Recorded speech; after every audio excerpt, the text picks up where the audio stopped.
in looking at this maybe climactic, almost certainly most well-known portion of Jacob's life. Well, I shouldn't say that, but definitely one of the most well-known events in his life, which is this wrestling match depicted in Genesis 32, beginning in verse 22. We will recap a little bit about that account and then move on from it to see the next big meeting that Jacob has on the horizon afterward. So hopefully you're open to Genesis 32 in your Bibles. Before we get further in, let's begin with a word of prayer. Bow with me, please. Holy God, we give you thanks for the beautiful day you've given to us. We're thankful for all that you have given to us. We have so much, the things that we need, the things that simply make us happy, make life easier, bring us joy. We're grateful that you have seen fit to give us so much. We pray that your blessings would continue, but that we would use them wisely, that we would not use our comfort as an occasion to stumble or to grow weak and weary, but that we would press on, use the things that you've given us so that we can bring you greater glory and honor. We're thankful for this hour that we have to study, and we pray you would grant us wisdom, help us to see clearly what you've recorded for us to learn by, to live by. We're grateful for each other, the blessing that we have of coming to this place and greeting each other, encouraging one another for the rest of the week. Please be with us tonight is our prayer in Christ's name. Amen. All right, here in Genesis 32, we are talking about Jacob and this very, very strange wrestling match that he has with someone or something. We talked a little bit last week about exactly what's going on here.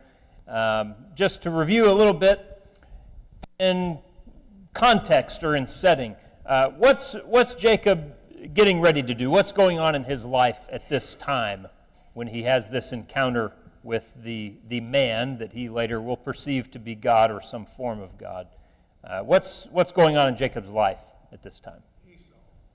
Okay. In a word, Esau. He's getting ready to have a meeting, to have a reunion with Esau, isn't he? His brother, who the last time they saw or spoke, as far as we know, some 20 years ago, Esau was ready to kill Jacob because he had tricked their father. He had stolen, in Esau's perspective at least, had stolen the blessing from the elder. And so he is looking for, we usually say looking forward to when we're talking about something good. He's anticipating that meeting in the worst possible way. He's not looking forward to it, but it is on the horizon for him. He is headed down that direction to meet Esau and has learned that Esau is, in fact, coming to meet him. He won't be actually going to where Esau lives. Esau and 400 men with him are actually going to be closing the distance themselves. So in those kind of final preparations that Jacob has started to try to make, he is now camping alone, evidently. There's a note of him kind of sending his family on past, and in his solitary night that he spends, this man will confront him and they wrestle. We talked about this a good bit last week. We didn't say everything that there is to say about it, of course, and I think that would take a long time because it is such an interesting, mysterious encounter, you might say, but just the way the rest of the Jacob's story deals with it as well. It is just something that kind of pulls at your imagination or your curiosity about exactly what he thought was going on is as much a puzzle as anything else, because Jacob's perception of this is described in interesting ways later on. It's something that Hosea will mention in his prophecy in talking about Jacob, and he preserves kind of the ambiguous nature of the account. When Hosea is talking about it, he mentions that Jacob struggled with God and with men and prevailed, but then also mentions sort of the weakness on Jacob's part in the account. He says he sought his favor, and he wept. And so that's capturing what's going on here. You know, when it's talked about, we often say, yeah, he struggled and he won. And that's kind of some of the language there in chapter 32, at least. If someone is saying, let me go, we're done, especially the way we're used to kind of wrestling around with our siblings or something like that. If you're the one saying, I quit, it's time for us to stop, what does that mean? You lost, right? You're saying uncle. You're saying it, you lie and say, oh, mom and dad are coming. Or, you make up something that's going to get this thing to stop because I'm losing. And so I want to be able to do that with dignity. So we find this man or this being saying, it's almost daylight, let me go. And Jacob is able to sort of try to wrestle a favor out of him. That sounds as though Jacob is winning. But, as we mentioned, the other markers in the story are telling us that this isn't really Jacob being the stronger of these two. His visitor merely touches his hip, and Jacob is permanently maimed. He's permanently disabled, really, as a result of that. His strategy consists merely of holding on as tightly as possible. And then, as we mentioned, that Hosea recap of it is describing him seeking favor. That's an admission, a recognition of the fact that whoever it is he is grappling with is greater than him. You seek a blessing from someone who is greater than you. And that's exactly what Jacob is doing in this instance. So you have the kind of nebulous setup of the dark cover of night. Jacob doesn't see the face necessarily of the one he's wrestling with. There's a hint that he has, but there's also the hint that the visitor doesn't want him to fully see his face. That's why he wants to leave, because it's almost daybreak. He doesn't want to stick around too long in the light of day. Just a lot of things, as I've mentioned, that maybe raise questions for us. At its bottom, though, at the very foundation of what's going on here, I think that that idea that we have mentioned there on the bottom of the screen, and we mentioned it last week as sort of the thematic binding element of the story. This is teaching Jacob how he does actually win, actually come out ahead. Because in all the previous instances in his life, it's been through maneuvering some way, through coming up with a plan, through being the smartest guy in the room, or some kind of deceit, some kind of trickery that he's going to pull. Now, on this eve of facing Esau, he seems to realize that all of that has exhausted itself. Esau is coming north. He has 400 men. He has a kind of an armed company of men. If he wants to wipe Jacob out, he doesn't feel like there's a whole lot that he can do to defend himself against that. He is feeling the weight of that meeting upon him. And so now here he is grappling with God and recognizes the only thing I can do, the only way I can actually obtain anything is just by holding on. It's not through a clever plan. It's not through a strategy. It's not through even necessarily being the stronger one between the two. It's just going to be through the determination to hold on and to hang on. As I've mentioned, I do think Jacob sees, and God is sort of making this point for us.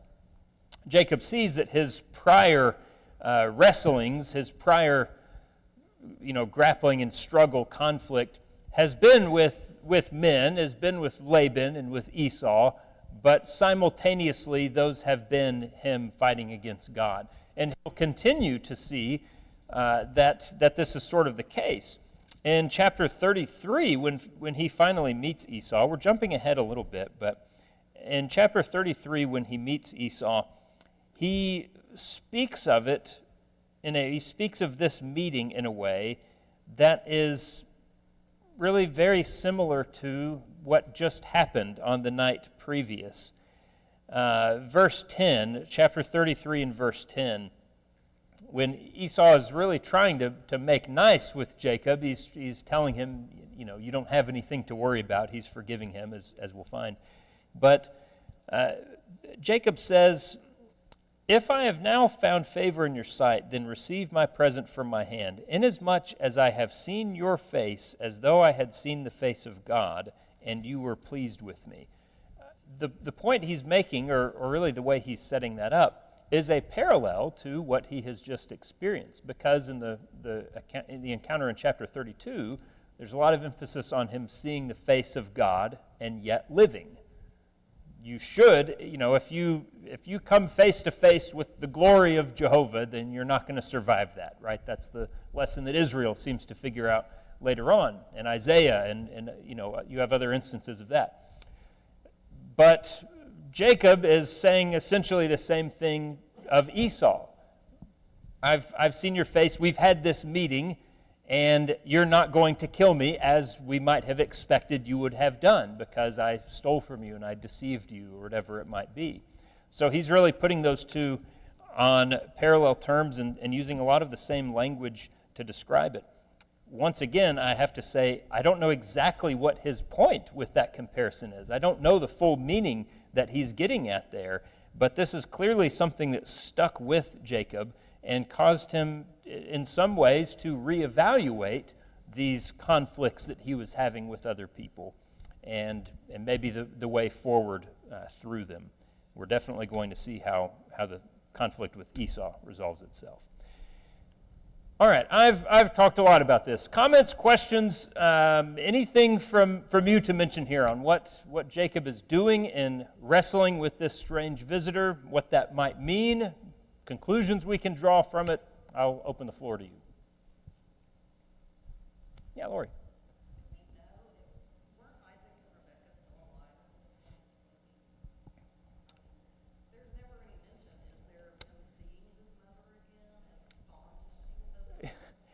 That I don't think, and someone might be able to correct me, I don't think we will meet Rebekah again. I know Isaac is alive because we'll be told later on of his death and his burial, and that will be really the final kind of reunion of Jacob and Esau. They'll come together to bury Isaac. As far as I know, I don't think Rebekah is mentioned again. Again, someone can correct me.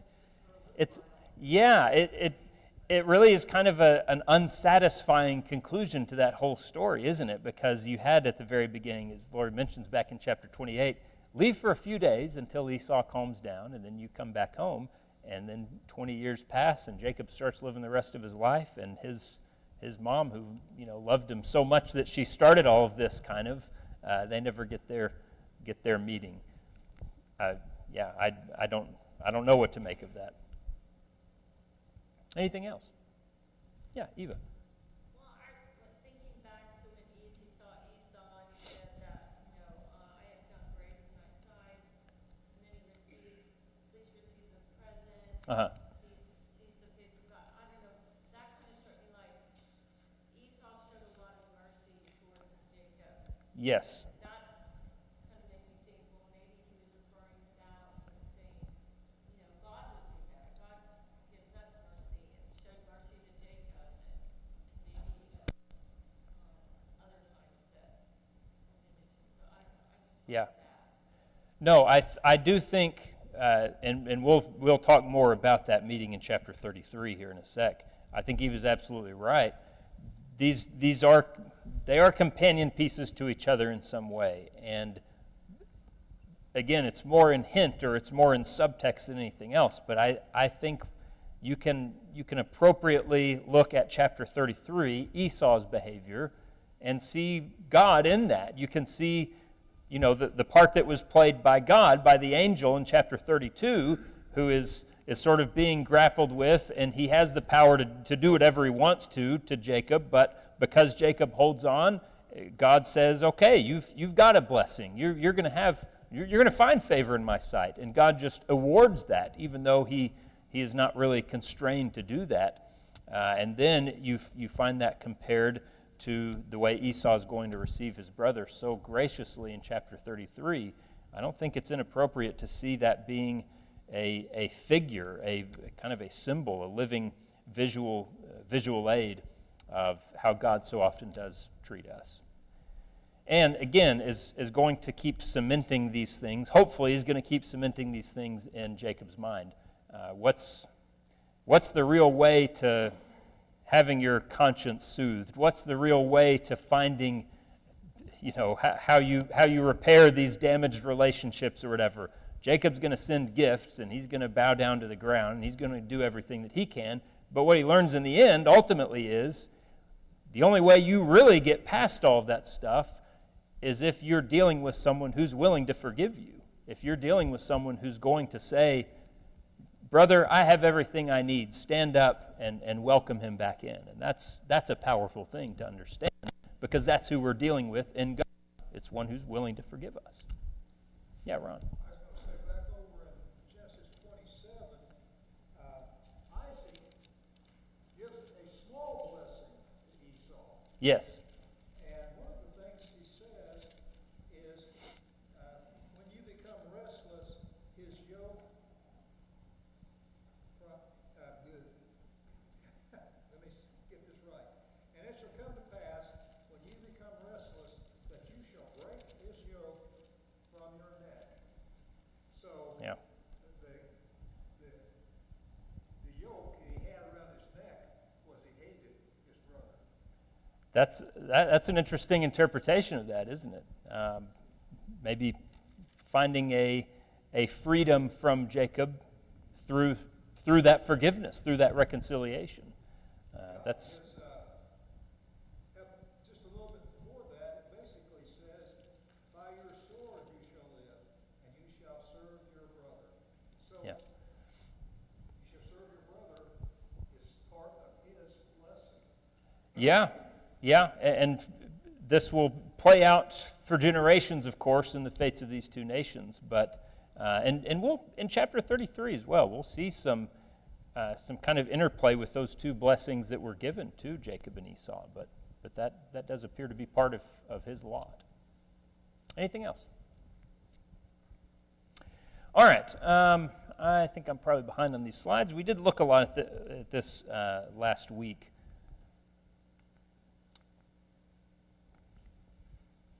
Should mention the name change again as well, just as a reminder.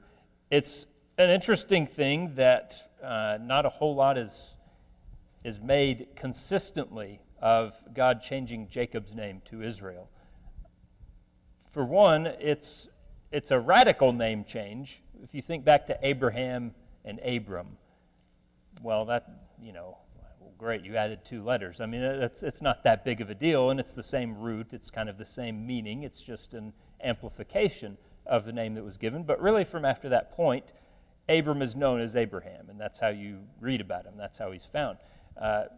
From this point on, you still read a lot about Jacob. That name doesn't stick entirely. It really almost is more of a title. Israel given to him almost is more of a title than as his completely new identity. It's in a lot of ways similar to Peter, to Simon Peter, who his name kind of goes back and forth in the New Testament. Maybe there's some evidence that it's kind of depending on context, depending on how well he's doing. Maybe in Peter's not as great moments, he's kind of the old Simon again, and he's less of the rock. But at any rate, that's a separate story. It is interesting, though, that you would think there would be a lot of this, a lot made of this, a lot of importance given to this. I mean, here Jehovah has just given him this new name, and it seems to have this great promise behind it, that God is going to be with him, and maybe that God is going to be fighting with him or fighting for him, and that he would prevail through that. But a lot of times afterward, he's just going to be Jacob. Now, his state after the match, this is really kind of where we're picking up with especially new things. It's interesting the way that Jacob is portrayed from this point on, especially in the immediate aftermath.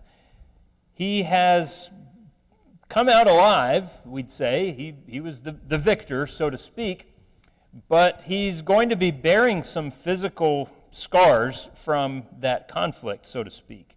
In verse 31, we're told that he is limping on his hip, and he gets to enjoy the victory it mentions there in verse 31, and that's a thematic note as well as just telling us what happened. He crossed over Penuel, and the sun rose on him.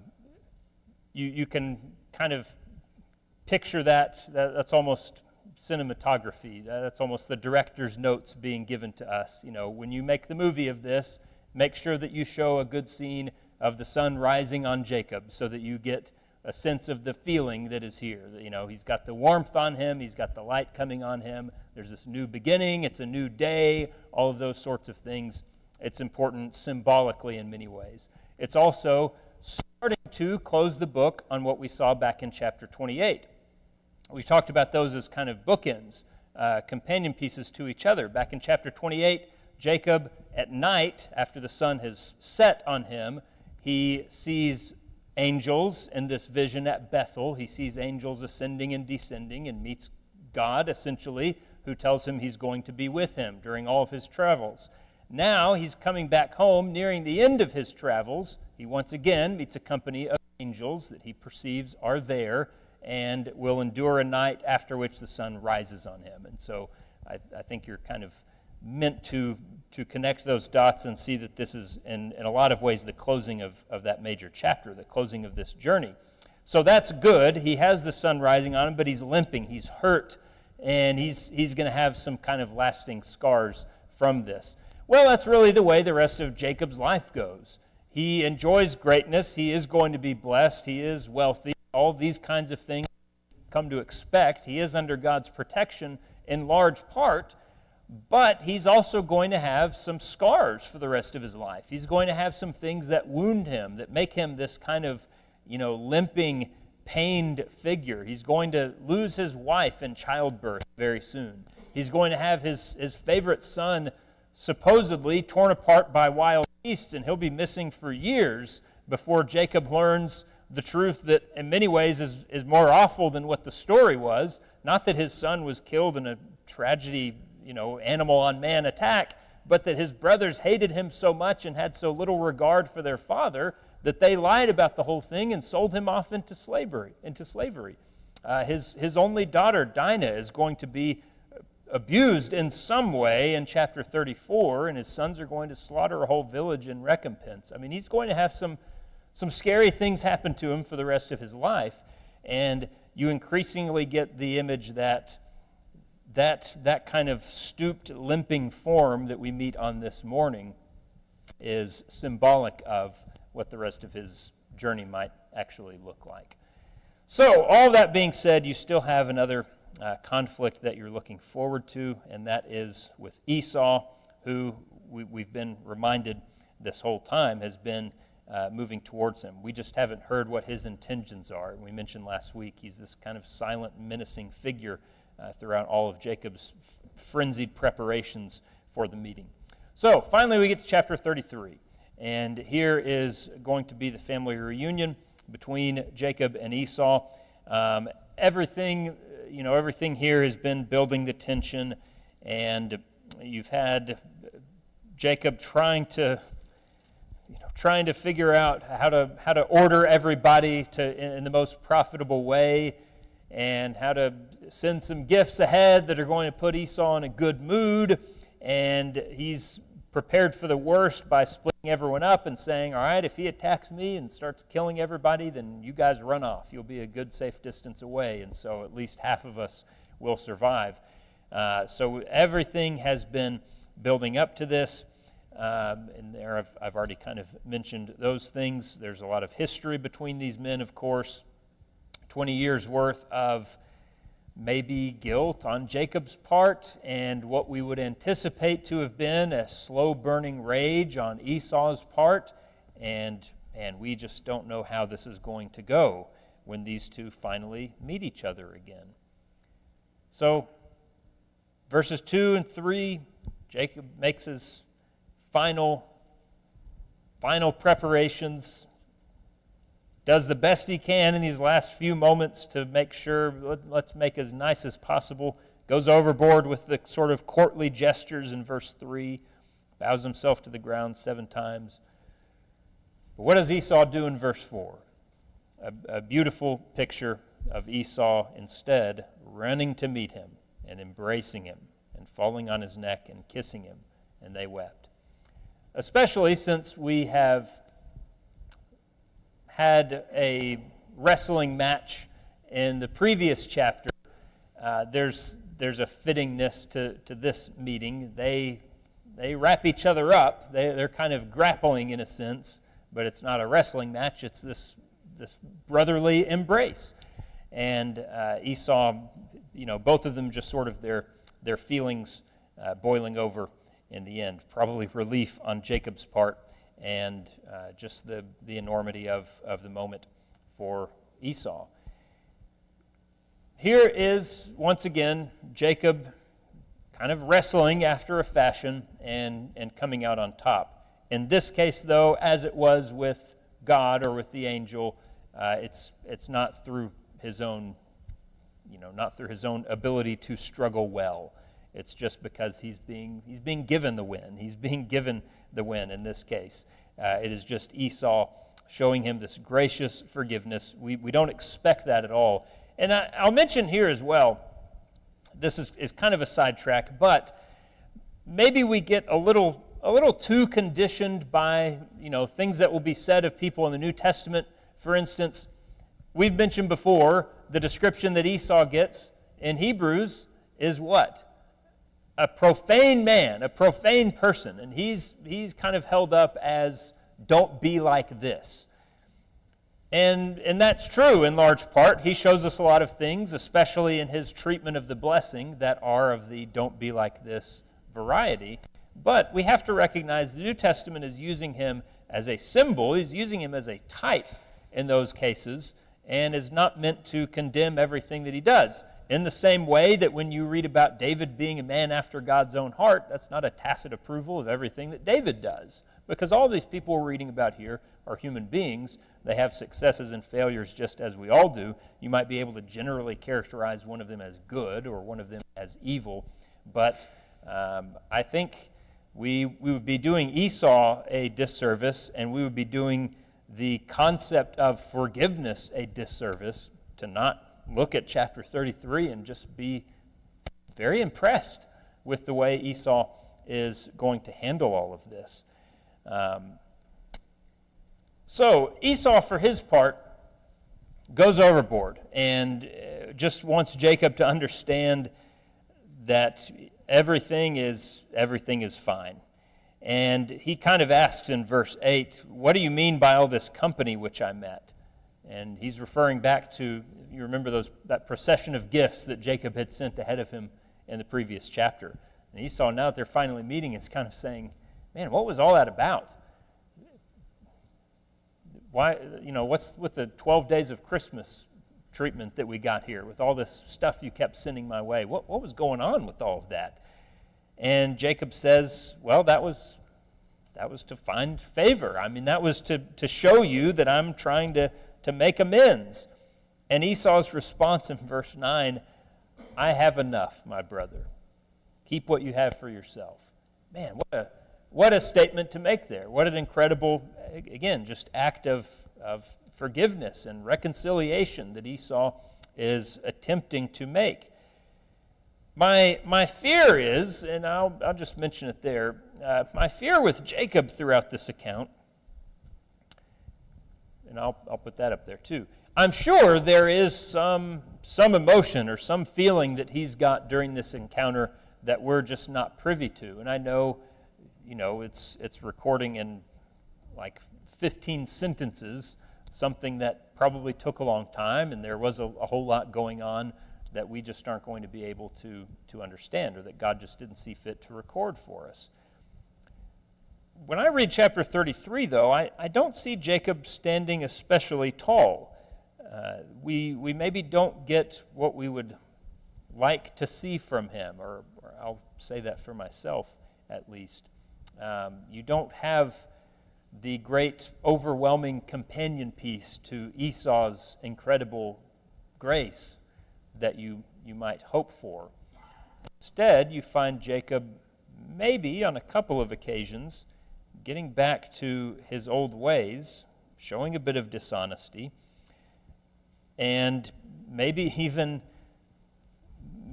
pointing out to Esau that, you can't big brother me in this case. Yeah, he was worried and he was maybe not sure what Esau was going to do, but he also doesn't want Esau to think that he's just become this great success and Jacob is nothing as well. One particularly interesting comment, in verse 15 is kind of what it hinges on, which is not very well translated in the New King James. But Esau will say in verse 9, when Jacob is talking to him and saying, I was sending these gifts to try to make nice, and Esau said, I have enough, so keep what you have.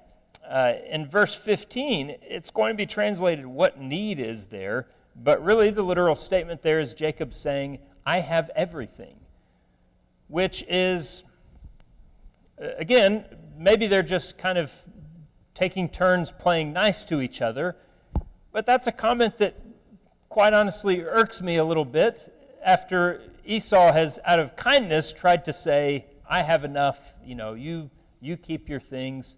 And now Jacob, who received the bigger blessing, this kind of gets back to what Ron was talking about. Jacob got the huge blessing and Esau got just a little. Isaac kind of gave him the leftovers, right? Yeah, you'll be kind of okay. And now he's out of graciousness saying, I have enough, and Jacob is almost reminding him there, I have everything. I'm really doing well, so you keep it. It's kind of the two guys at the door who are saying, no, after you, and that after a while it just becomes embarrassing. You're saying, one of you just be the bigger man and walk in, okay? We're all just going to stay out here and for eternity unless somebody goes on through. So we have kind of an unwillingness to take that step, which again could be manners, could be being polite, could be Jacob trying to do what he has set out to do, which is show deference to Esau. But especially when we get to the idea, and I think I'll go ahead and put that up there, come visit me, come back home, let's catch up, let's go back home to my place. And Jacob, I don't know exactly how to read that throughout the rest of the chapter and what happens next. I don't think Jacob is just flat out lying to him and saying, I'll be there in a little bit. And he has no intention on doing that. He doesn't want to go anywhere near Mount Seir. He says, yeah, I'll be right behind you, but we're moving slow because we got kids and we got, you go on ahead and we'll be there shortly. And then he makes a beeline in the other direction, and he never goes down there as far as we know. I don't want to think that it's just that level of dishonesty and duplicitousness, but he doesn't ever go. Maybe he had the good intention and just simply didn't ever make it. Maybe there's something else in play, but you begin to fear, or I begin to fear, that this is sort of Jacob getting back to old habits and telling Esau what he wants to hear and going off to do his own thing. Comments, questions, anything to mention along those lines? David. I do feel maybe that Jacob understands that he would have been blessed whether or not he allowed the things to happen to help God out. Yeah. And that's what he's trying to make amends at this time. Yeah.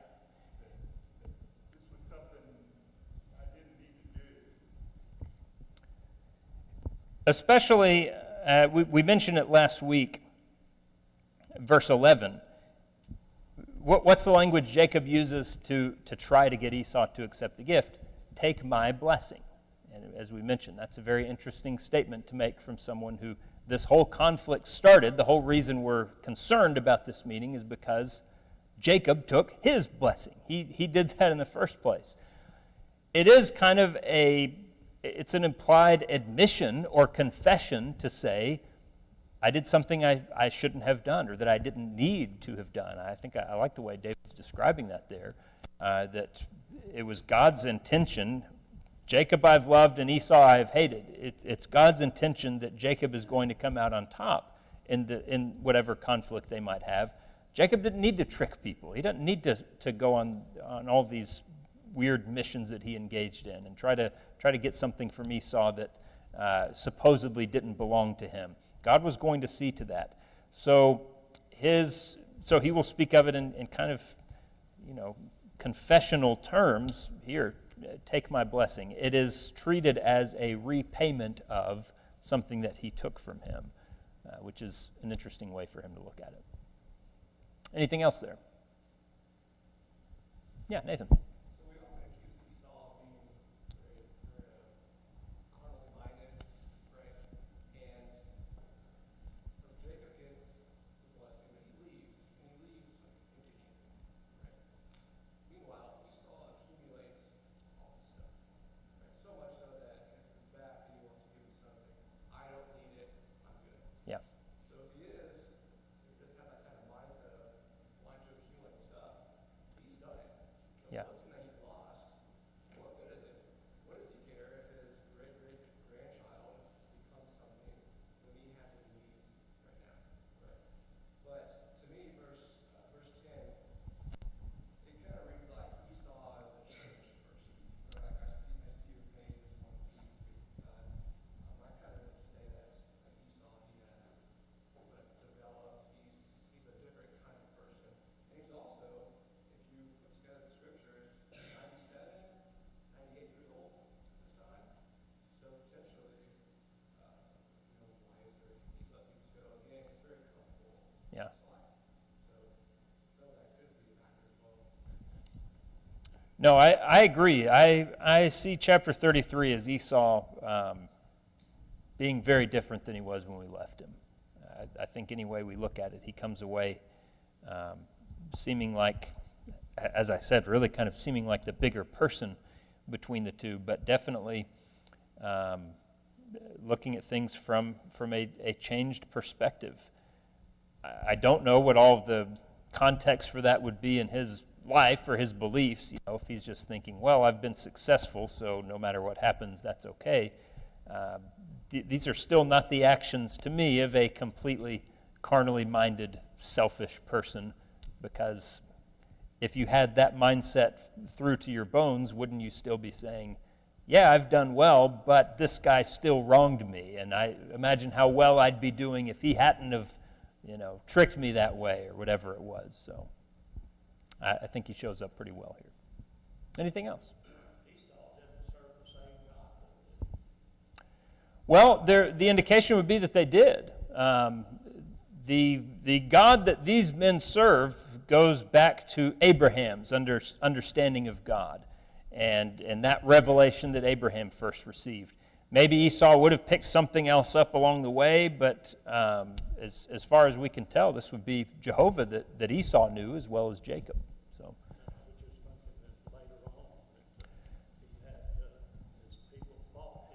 Right. Yeah, what the Edomites do afterward is a separate matter, and they seemingly will grow pretty far afield from this. But for right now, every indication you'd have would be that Esau knows the same God that Jacob does. Good question. All right, well, let's see what kind of time we've got here.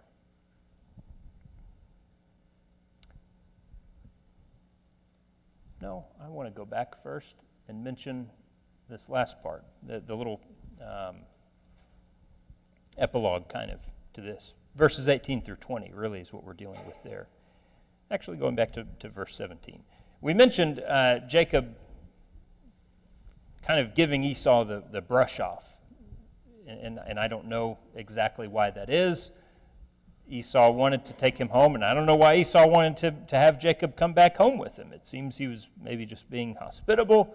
As I said, I don't know if he wanted to catch up because it's been 20 years since they've seen each other. I'm not sure. Esau is doing well for himself. Nathan mentioned that, and just to be very clear on that, Esau has made kind of a kingdom of his own. It wouldn't be anything as lofty as that in those days, but he's a prince of sorts.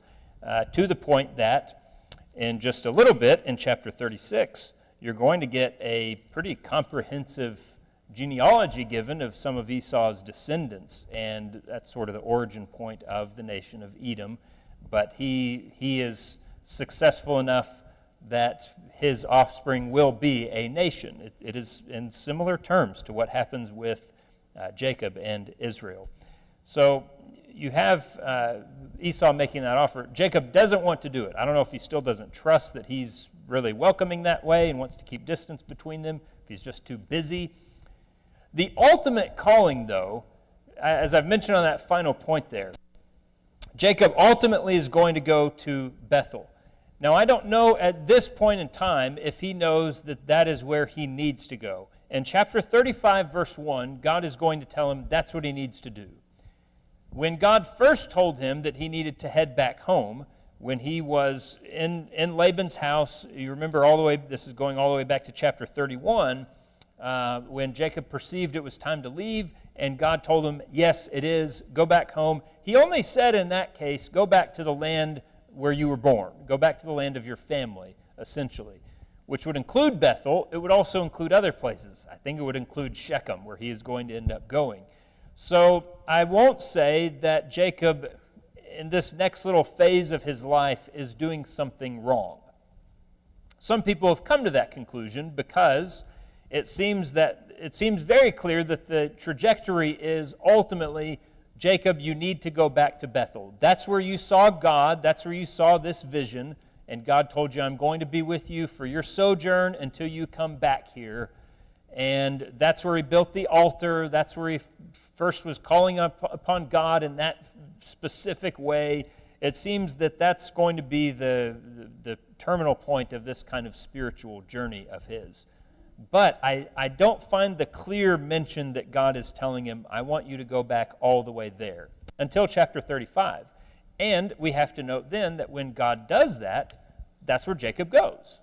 When God says, go to Bethel, that's what I was talking about, then Jacob says, okay, then we're going, and that's the next stop that they make. But we should just mention that Jacob seems very content to go somewhere else and to just sort of continue prospering and continue putting down roots in a place that is not Bethel. Make of that what you will. Again, I don't know if we're meant to kind of have judgment against that, since it seems that is where God wants him to go, but I don't really take that as a negative. He is simply going to set up in this place called Succoth in verse 17, which has, it's a word that means booths or shelters of some kind, and so it's telling us that he's building there, right? He's setting up some kind of habitation. He's setting up shelter in this place. So he first goes there and then is going to move on to Shechem and stay here for quite a while, apparently. We don't have a good, raw number of what kind of frame you're dealing with, but long enough for the children to grow up a little bit, long enough to become, to make enemies eventually. And he's going to buy some land there as well. He's going to build an altar to God. He's really just setting up his life there, as far as we can tell. Now, this is going to bring tragedy with it in chapter 34, and that's where we'll have to pick up next week. In chapter 34, we are going to end up seeing a reminder of the perils of living among these Canaanites, and maybe the peril of getting too comfortable in one place, calling back to Lot and what happens with him almost. If you get too comfortable in the city with these Canaanites, a lot of bad things can happen. But Jacob, for his part, is slowly moving on to that point where he can truly say, I've gone afield and now I've returned to where God first called me. We've got to get through chapter 34 first to do that. So we'll pick up there next week. Thank you guys so much. Do appreciate the time tonight.